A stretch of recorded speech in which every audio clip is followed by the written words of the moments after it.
So, I'm David Willey, I'm the curator here at the Tank Museum, and I've got this wonderful gentleman with me, Mr. Chris Barrie. Some of you will know him as an actor, but he's also military vehicle enthusiast, classic car enthusiast, and a great big petrol head. And what we're going to do today is, with Chris, we're going to go out for a little bit of a drive in this Second World War British Dingo scout car. So we'll get inside and I will let you have a few words as we go around. Good man, David. You driving? Me driving? I'll start. All right.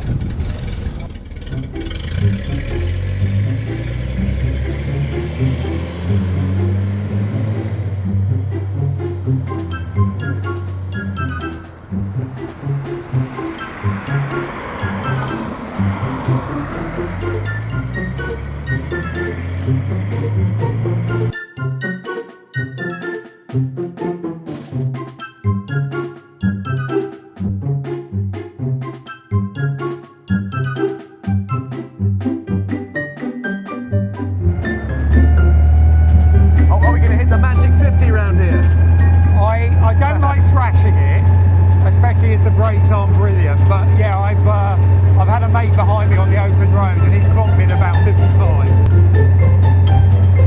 The fun is you can get up to that speed, it's trying to stop it, that's the problem.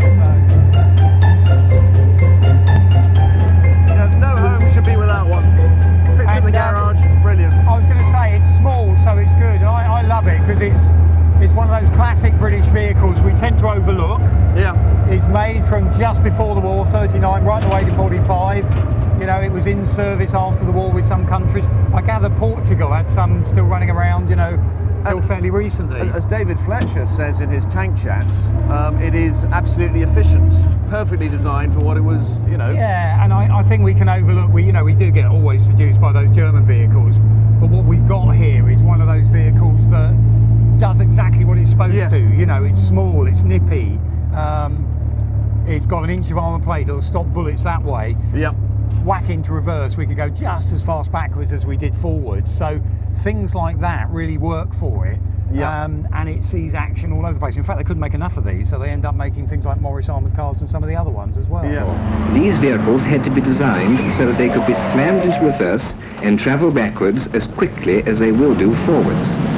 One of the many advantages of the Daimler fluid transmission again becomes evident inasmuch as it enables the driver not only to pre-select reverse gear while still travelling forwards, but also to engage the gear before actually coming to a standstill. Now as we go in here, what we're doing is we're going into our tank park area, and you can see in here some of the vehicles that are being already put out and covered over. This fantastic Stug just about to be offloaded. It's got a good patina to it, isn't it? That really was a wreck. It was being shot up on Purbright Ranges a long time.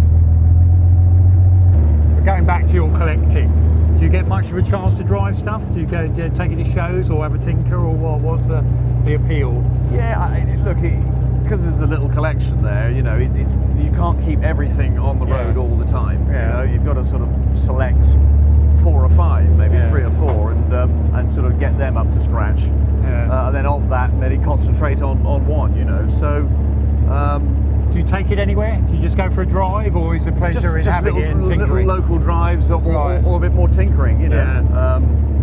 Because that's one of the things. Just parking a second. Just one of the things. That's where I'm just always interested about why do we want to own these things? Because sometimes they can be a massive drain on money. They never quite work the way you hope they're going to, sort of thing, you know. And yet, what is it when you open the garage door sometimes and you see something sitting there and you're going like, oh baby, all that sense of ownership. They do have that sort of human quality. Yeah. You know, some of the stuff, you know, I've owned, you know, such a long time. They're sort of friends. Do you know what I mean? They're, I know that sounds really completely nuts, but it is the case. You know, you become absolutely emotionally attached to them. When we've got so many vehicles running, one of the other issues we have all the time is crewing those vehicles, because a lot of the guys who come here are volunteers. Some will come regularly, some can't make it that often. So getting familiar enough, you know, we have to have a certain level of competence on a vehicle, so kind of you're tested on it, as it were, to make sure you know how to drive it. And again, another issue we're always very conscious of as well is just the health and safety side of it, which is just making sure that they feel safe, but also we don't do damage to vehicles. So if that old temperature gauge is going up too much, you know, pull over, pull onto the grass, don't risk the vehicle. photos of it isn't quite the same as dropping a Vauxhall Corsa off, is it really? One thing that we're also very conscious of is people know what they're doing who's moving big heavy armour around. You know, you've got to get people that the idea, oh, you know, it'll be like any other load. Well, careful. We've seen people with metal on metal beds, you know, and so they can slide, so you never want that. So there's a lot of things you have to think about with bigger, heavier stuff, you know, that be aware of. So this is our main arena that we have a drive around in all the time. And again, you'll be in here obviously on Sunday. I think you're coming from in over on that far corner, which we'll go over there, and actually I think it'd be a good idea if you had a drive around so you feel familiar. Right, swapping over? Right, swapping over, yeah. So I turn off? I will turn off so you can go through the full procedure. Bang! Fantastidozo. Do you mind jumping out the front first, and then I'll slide over and you can climb down.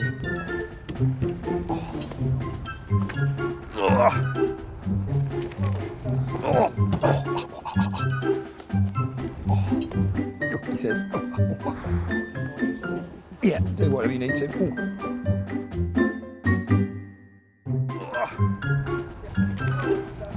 Right. That is the bit I find the hardest now, wiggling my legs around. I know. But you need to be sort of permanently bandy-legged, don't you, really?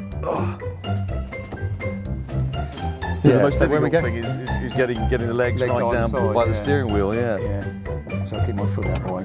That's the other classic, the gear lever or something goes up your trouser leg and you try and find it a bit later.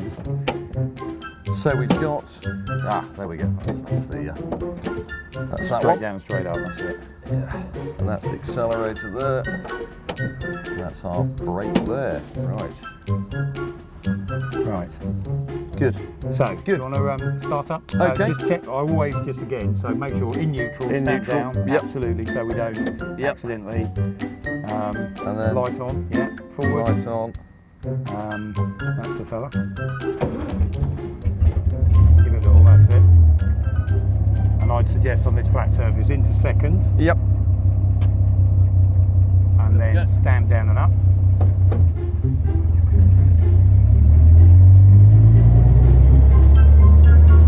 We're going to turn right at E.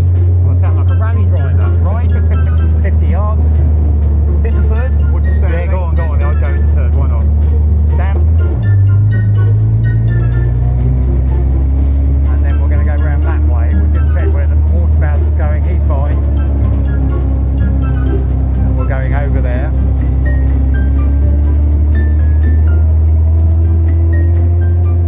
And the other issue is this is no bad speed. If you want to go a bit faster on a flat, do. But the key issue is when we're demonstrating the vehicles, we want people to see them. Yeah. You know what I mean? Because there's times where, embarrassingly so, can be so. But actually, everyone wants to take a photo, see the vehicle, so, and we're not trying to thrash them anyway.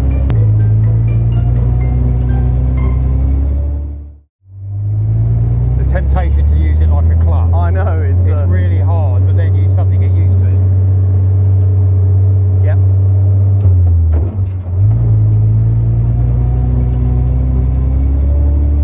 What are you in now? What do you think? Third. Okay, so let's just check where he's going. Is he's happy? Has he seen us?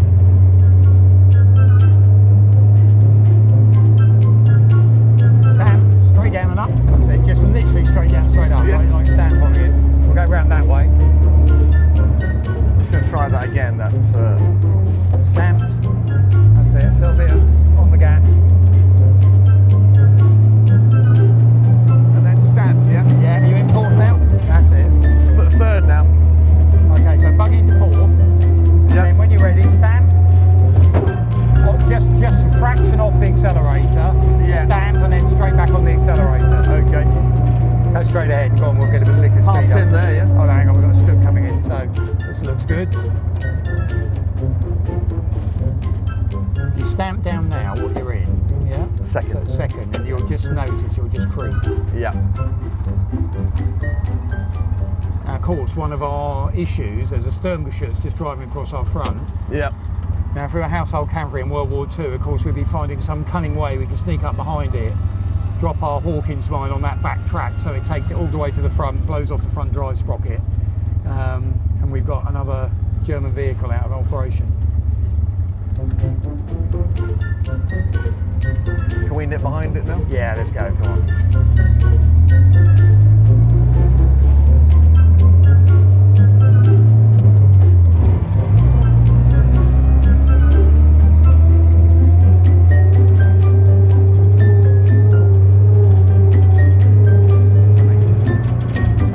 Over this mound if you'd like to. So a little bit of welly to get up to the top. That's good. Nice and gently.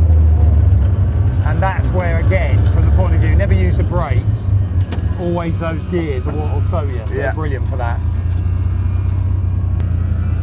So sneaking in behind it, like they do in Operation Bluecoat, where they follow in a dingo and a staghound a German half track, and they go all the way through the German lines, and they're waved through by German soldiers, and they capture a bridge, and they call up the 7th Armoured Division, and it's part of the success of Operation Bluecoat. And again, I'll tell that story over the weekend because it's just having the balls to do things like that. Yeah.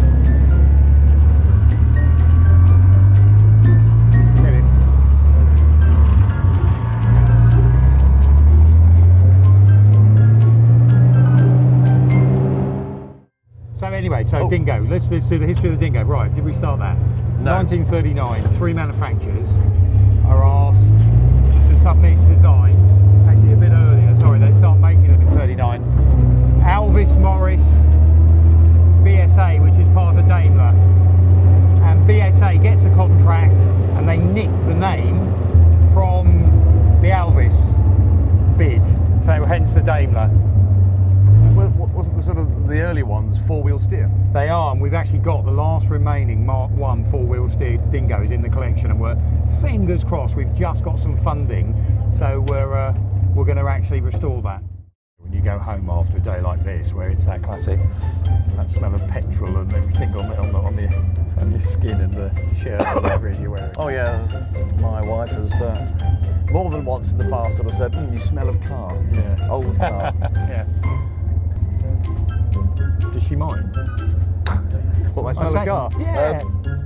You know, we always have these fantasies. Somewhere in the world there's a woman who actually quite likes blokes who smell of petrol and canvas and old vehicles, and, you know, having a bit of that grease that you miss that's gone up your arm, that sort of thing. Oh, God, yeah, I think there's a following for that, isn't there? But we always hope. I've never met the person, but no. Please, he's going, yeah, please, that's it. Stop. Okay. Right. Does it sound like it's okay? Maybe that's just a little something in the... What we're doing is TV gold, mate. Oh, is it? Okay, all right. As long as you're sure about that.